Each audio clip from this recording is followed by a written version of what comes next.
Hey you guys, it is Jessica, and today I want to come to you and talk about sugar. Now, sugar is a little shady because, of course, there's the obvious things, like cookies and cake and candy and Cokes, and why do they all start with a C? But those are the obvious things that we know, will impact our health in a negative way, right? It'll rot our teeth.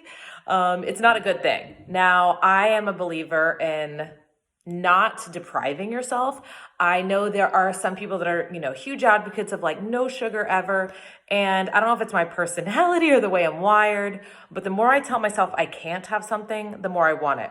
So what I love is that even within the nutrition programs that I have learned and adapted to my everyday life over the years, the portion fix and the to be mindset, that it allows for treats, it allows for splurges, but it's about all things in moderation.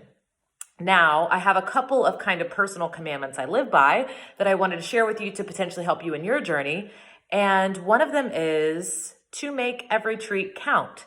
So if I'm going to be consuming sugar, which I already know is not something I should be consuming regularly or relying on for my energy to get me through the day, that kind of thing, I want to make sure that I'm still making it count, that I'm enjoying it, that it's worth it, and that I'm getting it in the areas that I want to instead of areas where it's sneaking in. Because like I said, sugar is sneaky. Now, shockingly, I read a statistic that on average, Americans eat about 55 to 92 grams of sugar every single day, which is over double of like the max, recommended amount. And I think a lot of that comes because sugar is hiding in places that we aren't even aware of. So we might think, well, I didn't eat a donut today, but we aren't even, comprehending the fact that it's hidden in all of these other places. So that's what I really wanted to talk about here with you today. So let's go ahead and jump right into a couple of places that you can start to recognize and eliminate, or at least lessen the sugar in your daily diet.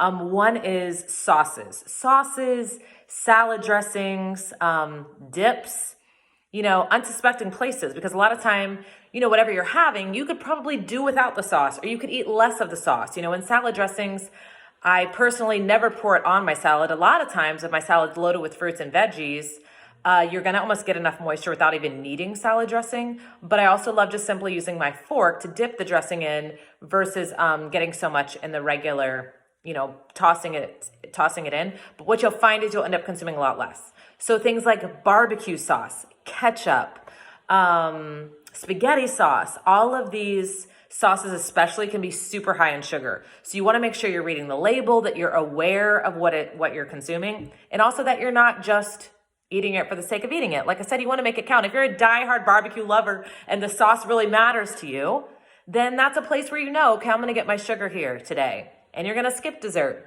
If you are a sweet tooth person, you can also find ways to kind of satisfy that sweet tooth without derailing your sugar intake. Now, there are a couple of substitutions within our meal plans. We call them freebies, which I love. These are things that can help you get the flavor and the feeling of satisfaction without the guilt, without the sugar, and without undoing your results.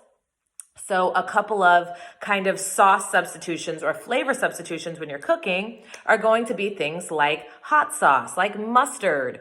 Another one of my favorites is taco sauce because it's low in sugar. It's also low in sodium. Lemon or lime juice. Of course, any herbs, spices, vinegar, pesto. Another really good one is pure extracts, which can provide a lot of punch with very little, but all great alternatives and options to giving you flavor without the sugar and even low in sodium. Another one that I love is garlic powder over garlic salt.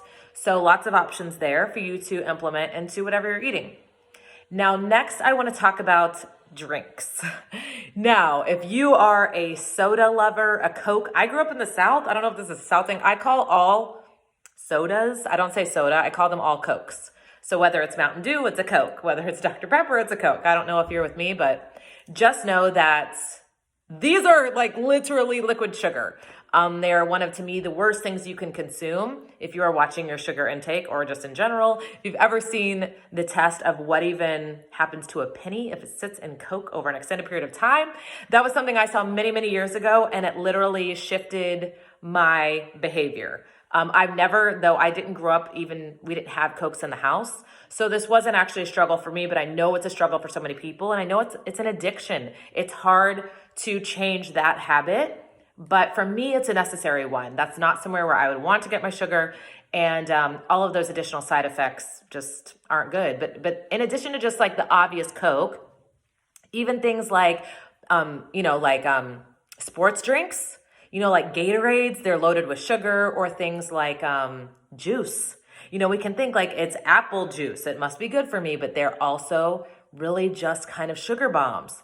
So I would recommend, first and foremost, water, which I know you might be like, that's boring. I don't like water, whatever the case may be. Of course, you can put some fruit in your water. You can, add some carbonation, but I really encourage you, unless you are already getting your daily recommended water intake, which is half your body weight in ounces. I wouldn't even drink anything else until I had that under control. But of course, there's other options like unsweetened sparkling water, herbal tea, green tea, black tea, even black coffee, of course, is a no sugar option. Now, something else, we have some kind of sneak attacks. They're kind of foods that are like quote unquote healthy foods, but they can be laden with sugar. So a lot of times you can think you're doing good consuming these foods, but they have a reverse effect. So one of these kind of sneaky healthy foods is granola, yogurt, even fruit, in a can that's soaking in syrup. That syrup is literally liquid sugar. So these are all things to be really cognizant of. Now you can I'm actually the biggest advocate of making your own granola if you are just a diehard, I cannot live without granola fan, because almost all the store-bought kinds, if you find a healthy one, odds are it's not going to be tasting as good either, because it tastes good because of the sugar. So, even if you are having, kind of how we say yogurt and granola, if you're at a restaurant, that's like the healthy menu choice, when actually it's normally, packed with sugar. So something like, instead, just adding fruits and nuts, something super raw without having all of this extra sugar baked in.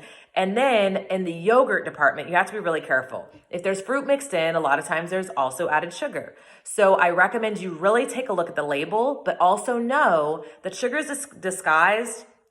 There's like 50 different names that could be sugar that you're not seeing. It won't just say sugar. Sometimes it will, which is really obvious and really easy. But other times it says things like high fructose corn syrup, caramel, molasses, cane sugar, maltose, dextrose, rice syrup. And there's literally, you guys, like a huge list. So you have to be really careful. But this is also why I like to look at the actual nutritional facts to see the grams of sugar that's included. But another great option is Greek yogurt, because it's also high in protein. So if you get a plain Greek yogurt, because once again, if it's flavored, they're adding in that sugar. But I like to actually get a plain Greek yogurt and then fix it up myself. That could be adding stevia, which is a natural 0-calorie sweetener. But now do not mistake something like stevia, especially a whole leaf stevia like we have in Shakeology, with something like Splenda. Splenda is sucralose. It is artificial. It's in the same class as like an Equal or a Sweet and Low or an aspartame. Now, I am 100% against artificial sweeteners. I used to be an addict when they first kind of hit the market over a decade ago. And I didn't even realize at the time I was having immediate side effects. I was a Splenda freak. I consumed Splenda in everything because I thought this is awesome. It's no calories. Like I can have sugar without gaining weight is what I thought. But what I wasn't aware of is that it spikes your blood sugar. I wasn't aware of the impact on your gut and all of these other things. And I would actually start to get the shakes about 30 minutes to an hour after I consumed things like Diet Coke or like my coffee that was loaded with Splenda.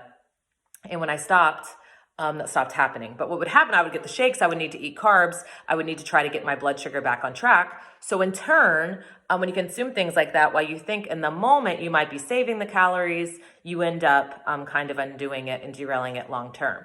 So I would rather now have something with whole sugar in it or something with a whole leaf stevia because it's natural. It's, something that my body can actually deal with. But like I said, all things in moderation. So I do have some notes here. I want to make sure I hit everything for you guys. Other things, and this is a big one. So this is another statistic that I wanted to share with you. Almost 90% of the added sugars in the average American's diet come from ultra processed foods. Now, this is another reason why I don't really consume that much sugar, because I don't eat processed foods. Once again, it was kind of how I was raised. We didn't have things really in boxes that much. We didn't have access to that. So even when you're in the grocery store, when you shop in the perimeter on the outside aisles is where you're going to find the whole foods, the non-processed foods. If it comes in a box, if it has a lid, odds are it's processed, because it has to maintain that shelf life, and that requires processing. So you're already going to be able to eliminate sugar a lot, and a lot of, especially those hidden sugars, by eliminating processed foods. Now, my husband grew up a little bit differently. He was used to having like the chips or the boxes of crackers or the frozen foods. And once again, these are going to have a lot of sugar in them just to kind of keep their shelf life. So the more you can eliminate them and lean more on raw processed foods, the better you're going to be. A couple of other breakfast ideas before I hop off here is something to keep in mind. I'm a firm believer in breakfast is the most important meal of the day. It starts you on track for your day. It sets you up. It fuels your body. So, of course, my number one recommendation is Shakeology. I don't want you to mistake this as I'm like a sugar expert. I'm a regular person sharing you my sugar tips because I actually love sugar. I love homemade baked goods. I have an insane sweet tooth. Shakeology has been the lifesaver for me. It's why I'm the biggest advocate, because it is the only reason how I've sustained these results for over a decade, because I know every single day I'm having a chocolate peanut butter shake. That is delicious. I also know that I make my Shakeology no-bake cookies. I make them very small because I eat so many of them, but they're rich, they're amazing, they're satisfying, they help with my cravings. So I already know I'm getting that covered every single day. So when I start to have those feelings or have those desires or crash in the afternoon, I go to my shake, my cookies, and that helps me get through it. But like I said, I'm still a firm believer in having breakfast. So Shakeology is a great option if you're not currently having breakfast. But other options instead of starting your day, because breakfast is another sneaky sugar meal because they're sneaking it in, cereal and muffins, like all in our Starbucks, all of these things can be super packed with sugar, which are already going to set you off on kind of an emotional, moody track, because you're going to be spiking. Your energy levels are going to be spiking. And what comes when you have a high? A crash follows. So that's going to impact your relationships, your job, everything, your parenting. So that's why I really want to get you guys set up for success from the start of the day. So like I said, my number one go-to would be Shakeology.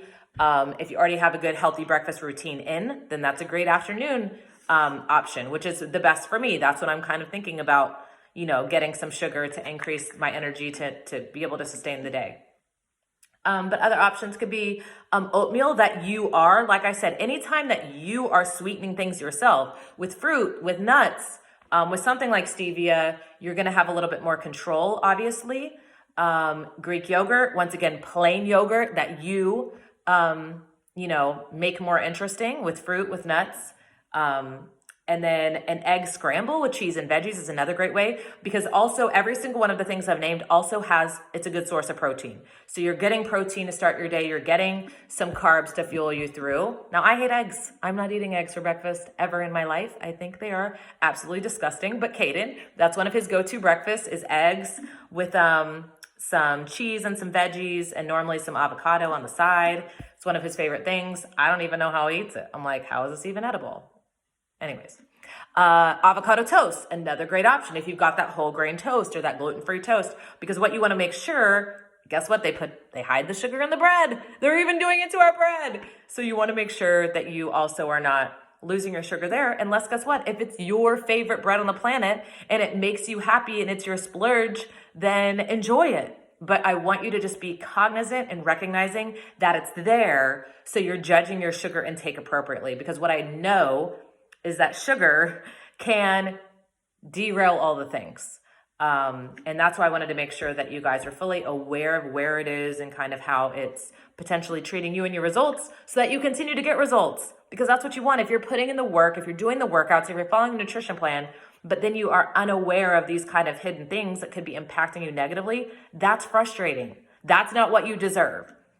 So it's really good to just simply make these few small tweaks to make sure that you're not undoing the doing. So I hope this helps you guys. I hope you're having a great day. and let me know if it does, or if you have any additional tips, feel free to drop them on the video as well. See you guys later.